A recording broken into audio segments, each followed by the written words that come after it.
사랑하는 성도 여러분, 사방각지에 우리 성도들이 많이 혈육 찾아 떠났습니다. 또 오늘 이렇게 뵈니까 귀한 분들, 또 혈육 찾아오신 분도 계신데, 공항도 그렇고 고속터미널도 그렇고 철도역도 혈육 찾아 고향 찾아서 떠나는 발걸음들, 또 소원하는 설렘 속에 많이들 붐빕니다.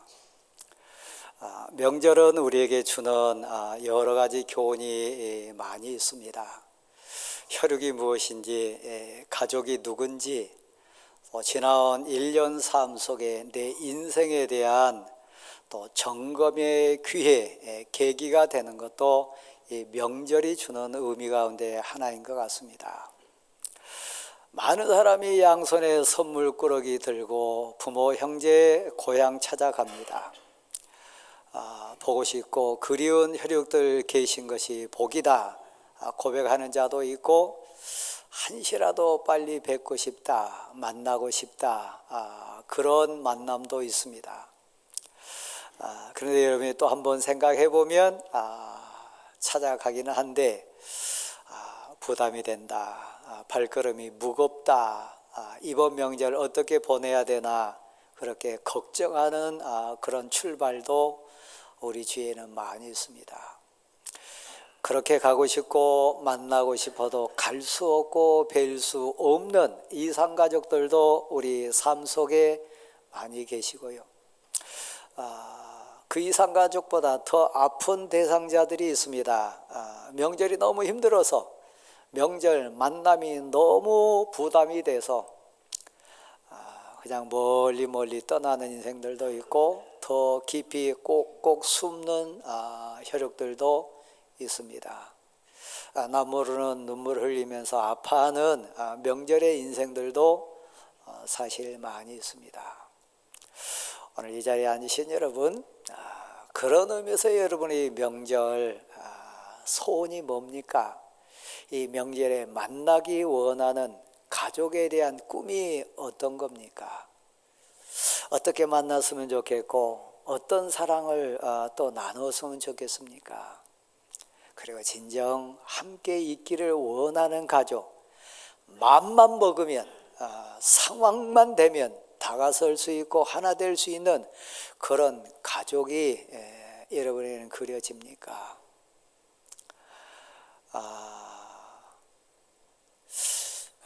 누가복음 17장 1절부터 10절 말씀을 명절을 앞둔 여러분에게 제가 가슴에서 꼭 권하고 싶습니다.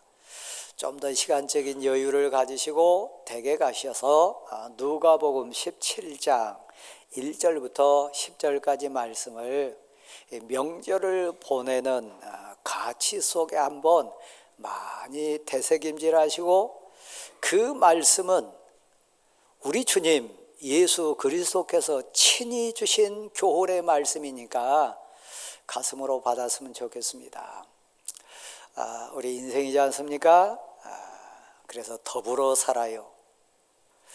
혼자 살 수 없는 거예요.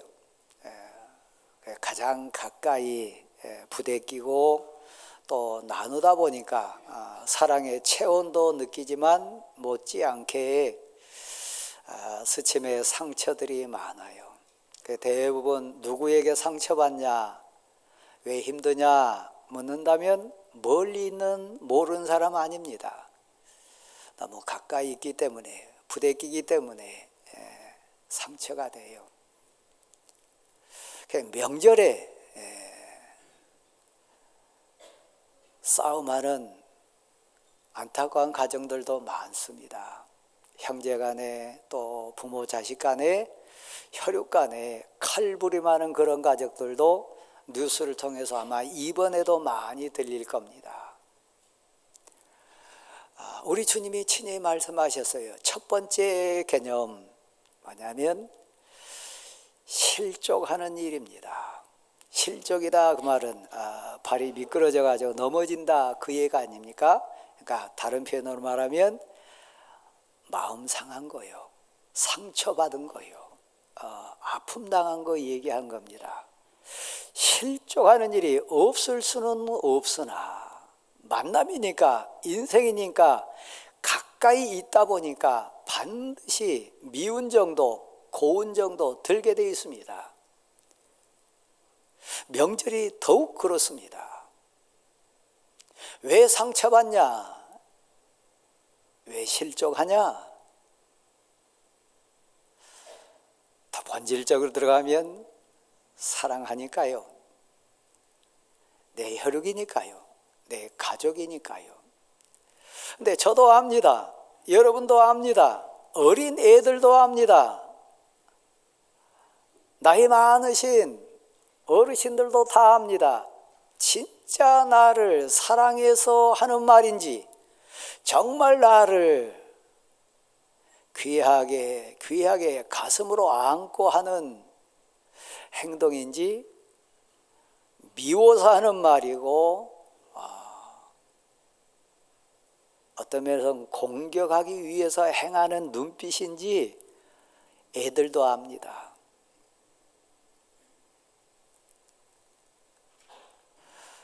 실족하는 일이 없을 수는 없으나 실족해 하는 자는 특별히 신앙이라고 하는 가치로 보면 더 민감합니다. 사랑하는 성도 여러분, 명절은 영적인 싸움터입니다. 악한 영과 세상 영, 저 거짓 영이 날뛰는 기간이 언제냐? 사실 명절입니다.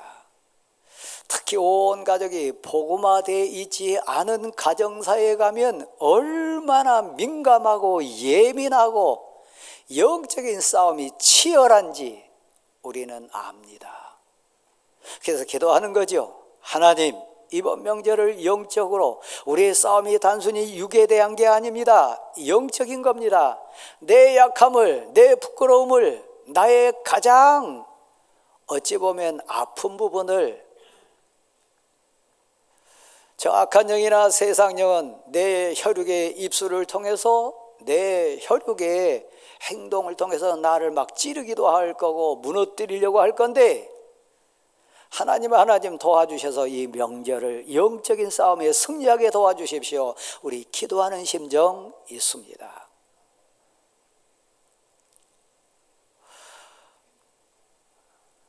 성도 여러분, 가족이 누굽니까?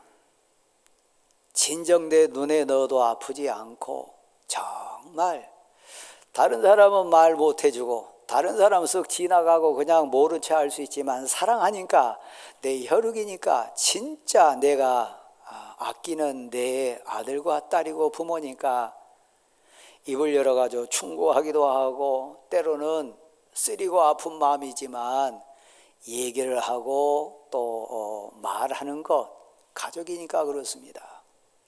그래서 우리 주님은 이렇게 말씀하셨어요.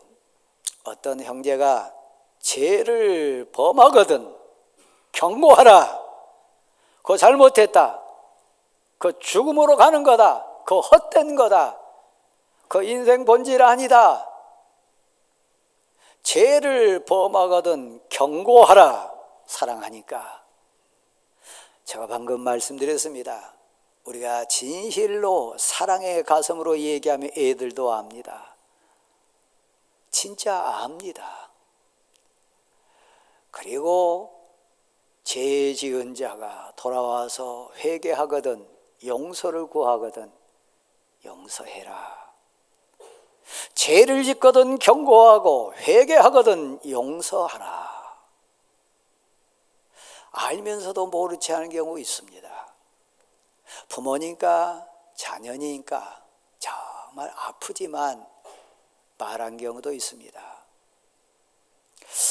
이 자리에는 제가 시골뜨기 소년으로서 대학 캠퍼스에 처음 입학을 해가지고 얼마나 어리숙했겠어요. 또 한편으로 얼마나 순수했겠어요. 지금부터 한 43년, 4년 전 이야기입니다. 그때 캠퍼스에 가봤더니 저하고 성이 같아요. 생년 월 일이 같습니다. 그런 사람이 있더라고요. 제가 만났어요. 여러분 가운데 그런 분 만난 분 있습니까? 성이 가고 생년월일이 같은 신앙 동아리에서 만난 친구가 이 자리에 앉아 있습니다. 지난 주간에 저를 찾아와서요, 눈물 글썽이면서 나는 불효자라고, 아버님이 연로하신데 그 아버님 앞에 나는 효도를 못한 불효자라고, 지금 이 상황에서 연로하셨는데 내가 할 수 있는 게 뭐겠냐고, 내가 우리 아버지에게 우리 어머니에게 드릴 수 있는 가장 귀한 게 뭐겠냐고, 강 목사가 나 좀 도와달라고. 그래서 보니까 오늘 이 자리에 모시고 온 것 같아요.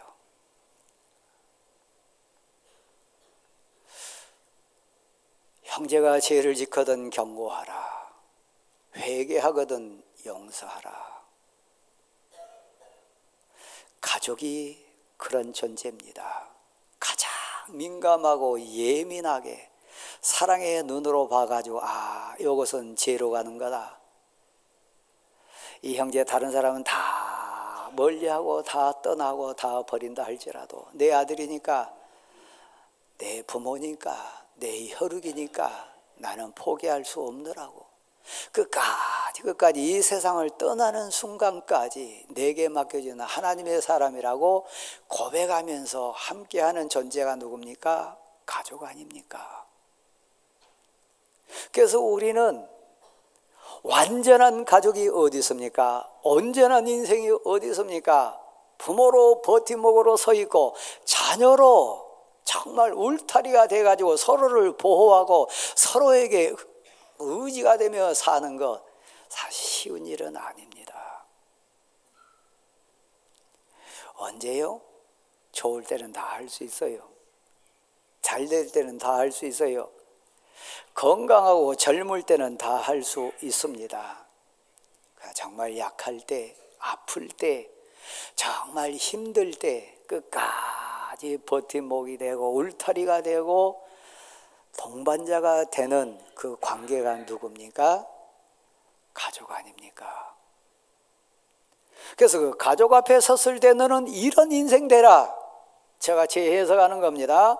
하루에 7번을 죄 짓고 그리고 돌아와서 나를 용서해라 회개한다면, 하루에 7번 돌아와서 회개한다 할지라도 용서해라, 받으라.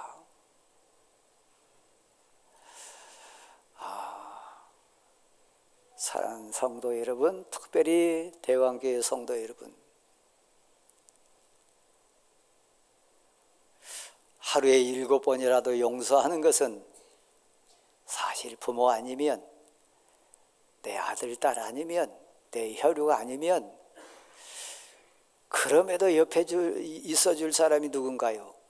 사실 없어요. 여러분에게 한두 번 사기쳐 보세요. 한두 번 손에 끼쳐 보세요. 그래도 함께 하나요? 대부분 떠날 거요.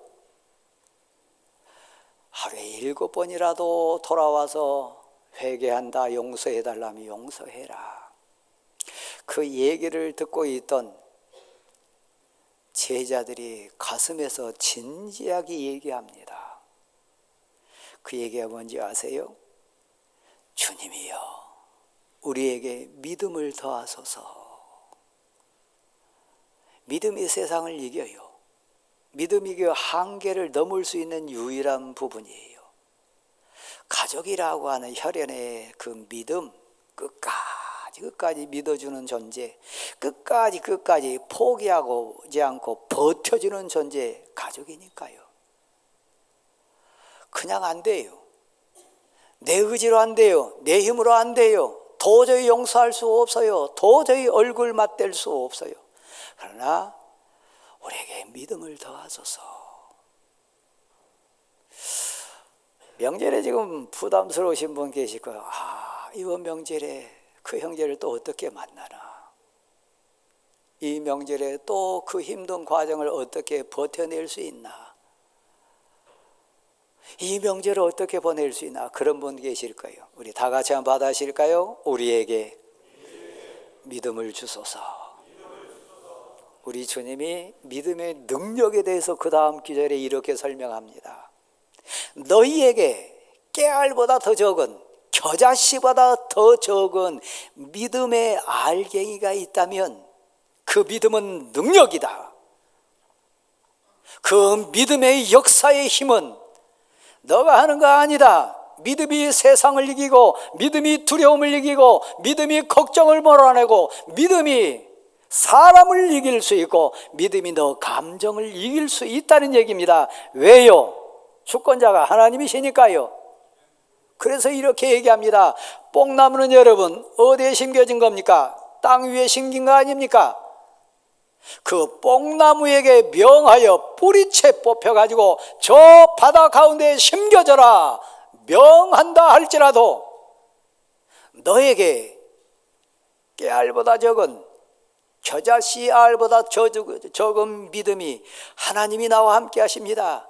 하나님이 힘주시면 나 할 수 있습니다. 하나님 나의 주님이십니다. 하나님이 내 편이 되어주시고 내 힘이 되어주시면 내가 이길 줄 믿습니다.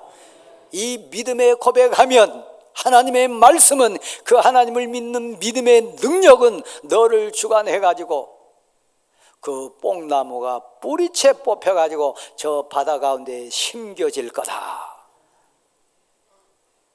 이 얘기는 꼬매는 얘기가 아닙니다. 우리 주님이 믿음의 능력에 대해서 친히 주신 말씀입니다.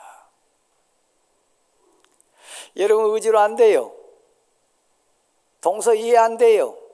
형님도 이해 안 되고요. 누나도 이해 안 되고요.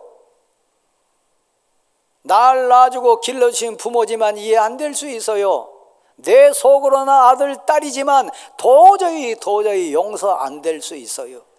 그런데요, 하루에 7번이라도 찾아와서 용서를 구하면 용서해라. 나 믿는 사람이니까, 하나님의 능력이 너와 함께 하니까, 뽕나무더러 뿌리채 뽑혀가지고 바다에 심겨져라 하여도 믿음의 능력은 된다는 얘기입니다. 하나님을 의지하고 고백하면 여러분도 될 수 있음을 믿으시기 바랍니다. 만남이요. 첫 번째 주제가 실족하는 일이요 만남이라고 그랬습니다. 그러면 여러분 사모하면서 소원하면서 기도하십시오.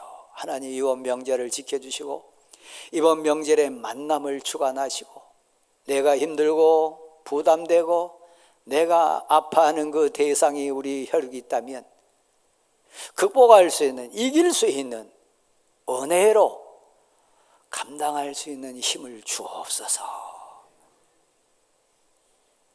하나님 먼저 찾아가 주셔서 감동해 주실 줄 믿습니다. 내가 생각지도 상상할 수도 없는 은혜로 하나님이 해결해 주실 줄 믿습니다. 두 번째, 우리 주님이 누가복음 17장에서 주신 교훈이 이겁니다. 서운한 거요. 예를 들어 주셨어요. 어느 집안에 주인이 있고 밭에 가서 밭을 갈고 양을 치는 종이 있는데, 종이 밭에 가서 열심히 일을 했습니다. 양을 쳤습니다. 지쳤잖아요. 열심히 일했잖아요. 그런데 집에 들어오니까 어떤 주인이 종이 밭에서 일했다고, 양 치는데 힘들었다고 너 집에 와서 허드렛 일 하지 말고 밥상 앞에 앉아서 내가 차려줄 테니까 밥 먹어라, 그럴 주인이 세상에 어디 있겠냐. 사랑하는 성도 여러분, 우리는 부모로서 당연히 부모이니까, 내 앞에 있는 아들이고 딸이니까 내가 보호자가 되고, 어린애니까 내가 양육해야 되고 보호해야 되고 가르쳐야 되고, 연로한 내 부모니까, 내 아버지고 어머니니까, 내 혈육이니까 힘들어도 부담돼도 섬겨야 되고 효도해야 되고, 그건 당연한 겁니다. 밭에서 열심히 일했으니까, 양 치는데 내 힘 없으니까, 여기까지 내가 했으니까, 사실 그거 아닙니다. 저를 찾아왔던 친구도 그래서요, 눈물 글썽이면서 고백했어요. 나는 불효자다. 지난 주간에 저는 아버지와 아들 여러 팀을 만났습니다. 전화 통화도 했습니다. 근데 자녀들의 공통된 통화 내용은 그거였어요. 나는 불효자입니다. 근데 부모 입장에 돌아가면 부모들은 안 그러나요? 우리 아들 앞에 딸 앞에 섰을 때 나 같은 아비 만나서 나 같은 어미 만나가지고 다른 부모처럼 내가 못해줘서 너무 미안하다고, 나 같은 부모 만나가지고 너무 아들과 딸 앞에 나 체면 없다고 대부분 그렇게 얘기합니다. 이 땅에 사는 모든 자녀들에게 물어보면 자녀들 눈물 흘리면서 고백하는 얘기 있습니다. 그게 뭡니까? 나 불효자라고. 그렇습니다. 교회 삶도 마찬가지고요. 가정 삶도 마찬가지고요. 나는 무익한 종입니다. 나는 정말 어찌 보면 할 도리를 다 못한 가족입니다. 다 섬기지 못하고 효도 제대로 못한 어찌 보면 부끄러운 자녀입니다. 특별히 내가 아버지가 돼 보니까, 내가 어머니가 돼 보니까, 제 경우로 얘기하면 내가 아파 보니까,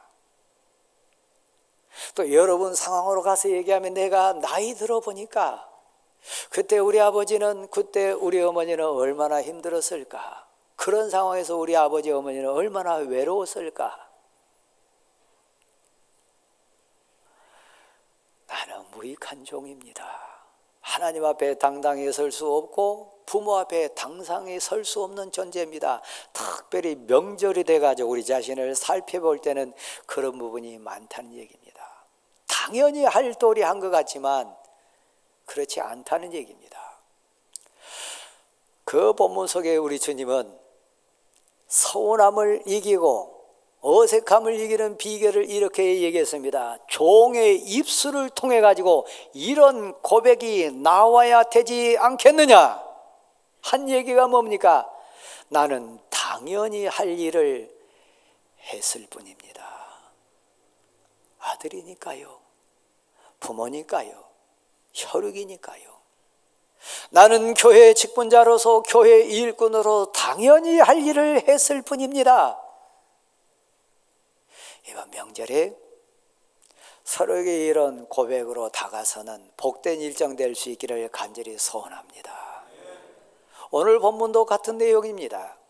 바르실레는 80세가 된 나이 많은 어른이었습니다.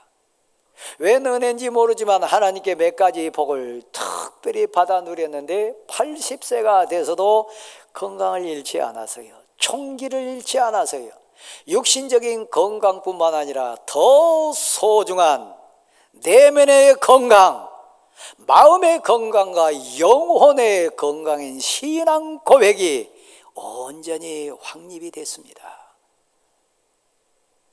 거기다가 물질의 복도 받아가지고 왕을 마음껏 공개할 수 있는, 왕을 섬길 수 있는 환경의 복도 받았습니다. 아들 기맘이라고 하는 참으로 아름답고 귀한 인생의 선물도 받았습니다. 근데 그 인생 지나온 세월이 만만치는 않았어요. 80세가 되는 과정 속에 얼마나 힘들었는지 모릅니다. 세상 풍조가 그랬습니다. 사회 배경이 그랬습니다. 그 본문의 배경은 다윗 왕이 피난살이하는 과정이었습니다. 아들 압살롬이 반란을 일으켜가지고 온 백성 앞에, 세상 앞에 얼굴 들 수 없는 창피를 당하면서 쫓겨가는 과정부터 시작됩니다. 모든 사람들이 시대의 흐름을 읽어낸다고 하는 대부분 사람들은 압살롬 편에 섰습니다. 반란군 편에 섰습니다. 그래서 다윗이 처참하게 비참한 피난자가 돼가지고 부끄럽게 쫓겨갑니다. 쫓겨갈 때요, 지난주에도 잠깐 언급했지만 심의라고 하는 못된 인생은 막 돌을 집어던지고 흙을 뿌리면서 저주를 퍼부었습니다. 그 수모를 다 당하면서 쫓겨갔던 인생이 다윗이었습니다. 사실 우리가 그럴 수 있어요. 자녀들 앞에, 가족 앞에, 부모 앞에 웬일인지 모르지만 세상 가치 앞에 우리가 실패해가지고 부끄러운 실패자가 돼가지고 온 가족의 부끄러움이 될 인생 될 수 있습니다. 근데 여러분 아시나요? 쫓겨가면서도 하나님의 사람 다윗은 신앙 고백을 놓지 않았습니다. 법궤를 예루살렘에 놔두라고 얘기했고요, 내가 부끄러움 당한 것은 하나님 앞에 있음이라. 하나님이 나를 아시니까, 나를 용서하신 하나님이 계시다면, 내 형편과 내 고백을 온전히 받으신 하나님이 계시다면 반드시 나를 돌아오게 해 주실 거다. 하나님이 내 편이 돼 주셔가지고 나를 위로해 주실 하나님은 계실 거다. 세상 사람들은 다 압살롬을 따르고 세상 사람들은 다 나를 저주하고 조롱한다 할지라도 나의 하나님은 정확하시다. 신앙 고백 가운데 눈물을 흘리면서 쫓겨갑니다. 신앙 고백이 온전치 않은 자라며 누구 편에 서야 됩니까? 압살롬 따라가야 됩니다. 시대의 조루 따라가야 됩니다. 그런데요, 그 상황에서요, 큰 부자라고 그랬습니다. 인생을 다 산 인생이라고 그랬습니다. 그런데요, 하나님을 만나서요, 하나님을 알아서요, 다윗 편에 섭니다. 그 환난과 궁핍 속에 있는 다윗을 돕습니다. 이건 생명을 거는 일입니다.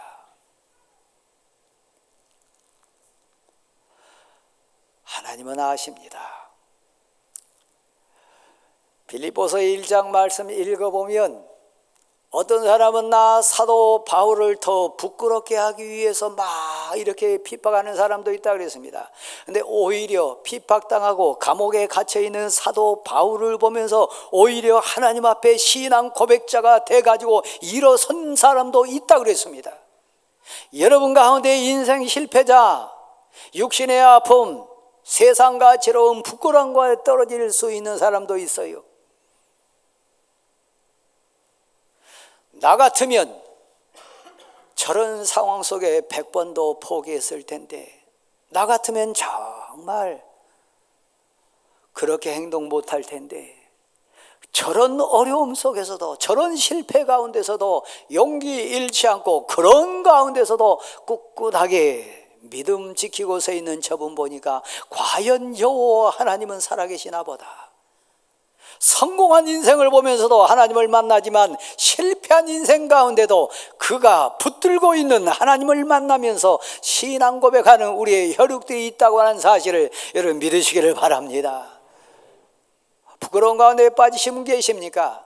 네, 여러분의 부끄러운 상황을 보면서 오히려 하나님께 은혜를 구하고 하나님께 오히려 그런 가운데서도 내 혈육을, 내 부모를, 내 자녀를 지켜주신 하나님 감사합니다. 과연 하나님은 살아계셔서 저런 형편에 있는 이 형제도 부모도 혈육도 붙들어주신 은혜를 보니까 하나님은 신실한 하나님인 것을 믿습니다. 오히려 힘 얻는 혈육이 있을 수 있다는 거예요. 바르실레가 그랬습니다. 결론은 이것입니다. 하나님이 회복시켜 주셨어요. 하나님이 신앙 고백자 다윗을 다시 일으켜 세워주셨어요. 그래서 다시 예루살렘으로 돌아가는 과정입니다.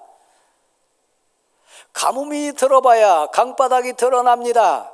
환난과 고난을 겪어봐야 사람 마음이 판별됩니다. 우리 가운데도 분명히 그렇습니다. 그때요,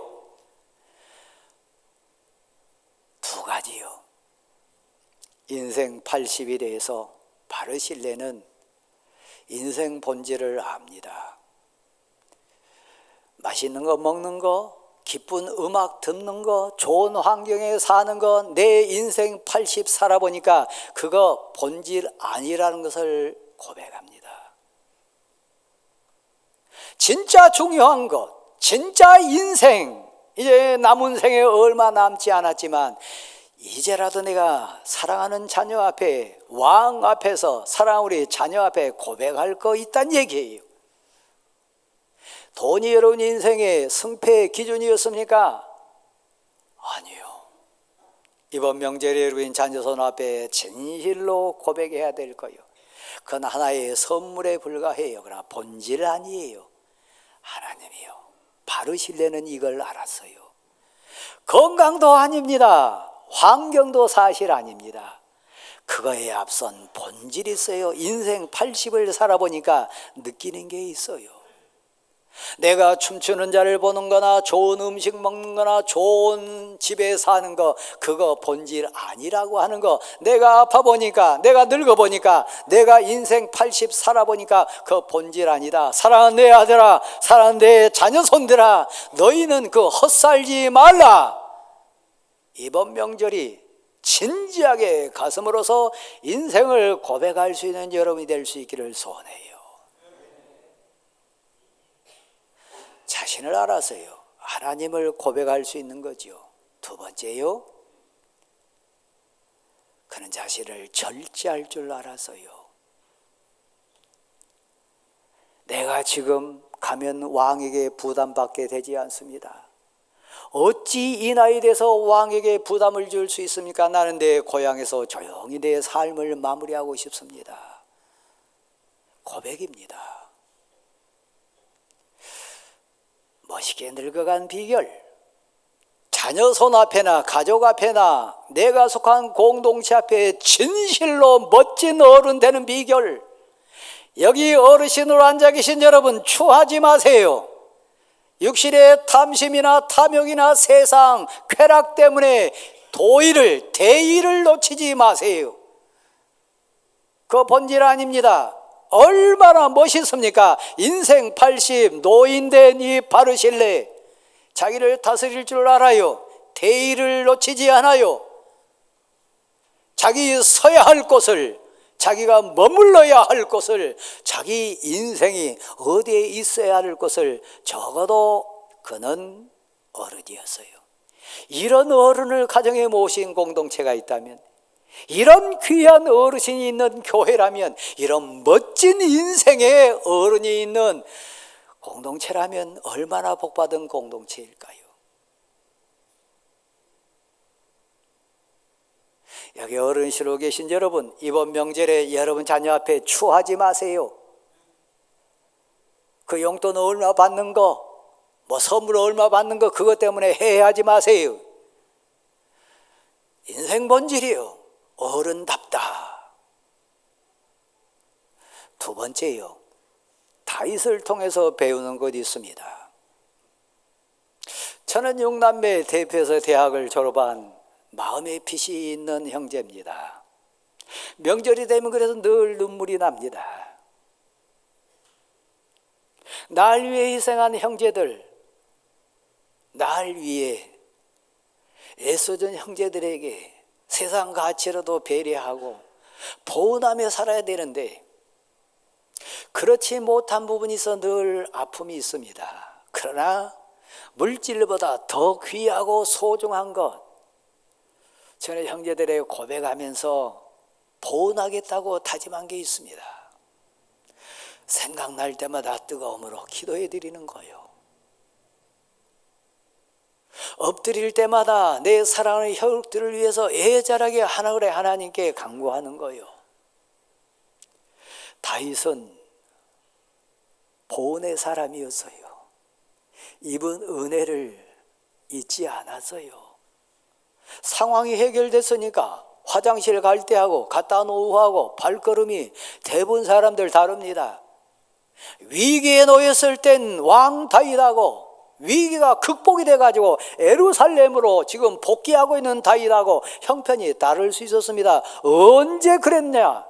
언제 내가 도움받았냐? 입 싹 닦는 사람이 있습니다. 이번 명절에 어르신 여러분, 자녀에게 가슴으로 가르쳐야 될 거예요.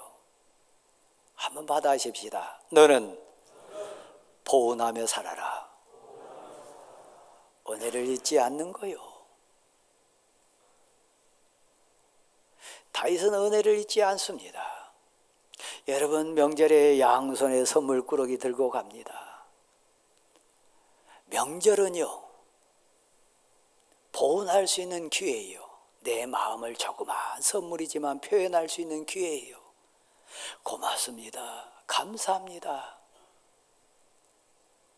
가슴에서 그걸 어찌 다 표현될 수 있습니까? 명절은요, 허락된 내 감사 고백을 할 수 있는 거예요. 여기 우리 장로님들 계세요. 상처받지는 마시고, 이 장로님들 가운데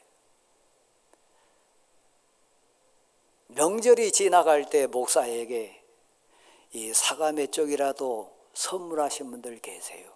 황송해요. 너무 감사해요. 제발 좀 상처 안 받았으면 좋겠어요. 제가 좀 여러분의 사과 원하는 거 아닙니다. 제가 가슴에서 드리는 말씀이요, 보은하는 의미요. 아버지에게만 그렇습니까? 어머니에게만 그렇습니까? 내 혈육에게만 그렇습니까? 내가 지난 1년 동안 감사를 입었다면, 지난 몇 개월 동안 내가 감사 받았다면, 이 명절을 통해서 마음을 전하는 것, 그건 된 사람의 모습입니다. 사랑하는 성도 여러분, 다윗의 인생이요, 고향 갈 때, 귀한 혈육을 만날 때 양손에 들고 가는 그 마음 뭡니까? 내 혈육에게, 내 사랑하는 부모에게, 내 사랑하는 자녀에게 서로가 감사를 주고받는 거요. 아름다운 세상 아닙니까? 가장 소원한 거 있습니다. 제가 한 2, 3분만 더 하겠습니다. 절 보세요. 바르실레 성공한 인생입니다.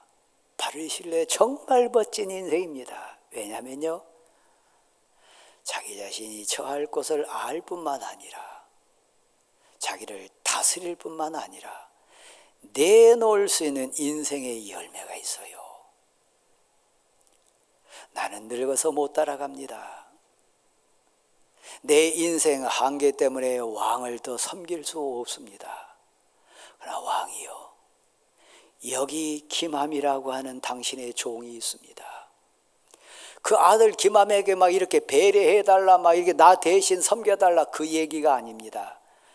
김함의 바르실레 신앙 인격과 믿음 인격으로 해석을 하면 이 내용입니다. 내가 늙어서 따라가서 섬기지 못하고 충성 못하지만 내 대신 내 아들 김함이 따라갑니다. 나 대신 내 아들 김함이 왕 충성할 겁니다. 김함을 통하여 하나님의 뜻을 당신 공동체와 더불어 이룰 겁니다. 내 아들이 사역 현장에 나 대신해서, 내 사랑하는 아들과 딸이 나 대신해서 섬기는 자가 되고 충성하는 자가 되고 헌신자가 되는 것, 우리 교회로 돌아와 볼까요? 여기 항존직 가운데 나는 은퇴했지만 나는 이제 시부 연한에 제한받아가지고 더 충성하고 헌신할 수 있는 연한 안 되지만 여기 내 아들 김함이 있습니다. 김함이 나 대신 충성할 겁니다. 나 대신 왕을 공개할 겁니다. 나 대신 왕을 섬기는 자로 바로 설 겁니다. 아부하는 거 아닙니다. 뭐 뇌물 개념 아닙니다. 신앙의 가치로 그 바르실레 신앙 인격으로 재해석하면요, 나 대신 여기 김함이라고 하는 데 아들이 있습니다. 저는 요즘 새벽 기도를 민수기 쭉 갑니다. 민수기는 수를 세는 거요, 신앙의 연병장이요, 믿음의 연병장이요, 훈련이요. 하나, 둘, 셋, 넷 단순히 숫자 세는 게 아니고요, 살피는 거요. 싸움에 나갈 만한 자, 성전에서 심호할 수 있는 자, 그 영적인 상태, 신앙의 상태, 믿음의 상태, 그의 영혼의 건강성을 살피는 거요. 그 수에 들 때까지 훈련시키는 거요. 명절이 부모에게 어떤 의미입니까? 명절이 먼저 예수 믿는 하나님 사람에게 어떤 기회입니까? 내 가족의 영적인 상태를 수를 세는 거요. 싸움에 나갈 만한 자인가? 성전을 섬길 만한 상태인가? 내 아들의 영성을, 내 가족의 영적인 상태를 셈하는 거요. 내 아들 김함이 여기 있습니다. 나는 못 가지만 내 아들 김함이 갑니다. 명절은 그래서 우리에게 소중한 기회입니다. 명절은 점검의 기회입니다. 고백의 기회입니다. 가장 극적인 영광이 뭡니까? 그 수를 세 가지고 다 하나님의 일꾼이 되고 하나님께 영광을 돌리는 영이 충만한 자가 돼가지고 마음이 기쁘고 영원히 즐겁고 육체가 안전거한 그 하나님의 사람들이 한자리에 모여서 그 하나님 여호와께 영광을 돌리는 예배드리는 가정이요. 소원 아닙니까? 다윗 앞에 바르실레가 있습니다. 하나님 앞에 다윗과 바르실레가 있습니다. 하나님 앞에 사랑하는 대왕교회 성도 여러분이 있습니다. 명절은 육신의 가치만 그치는 것이 아닙니다. 여러분 가정에 복음화가 이루어지고 하나님의 영광이 드러나는 복이 충만하기를 간절히 소원합니다. 자리에 일어나십시오.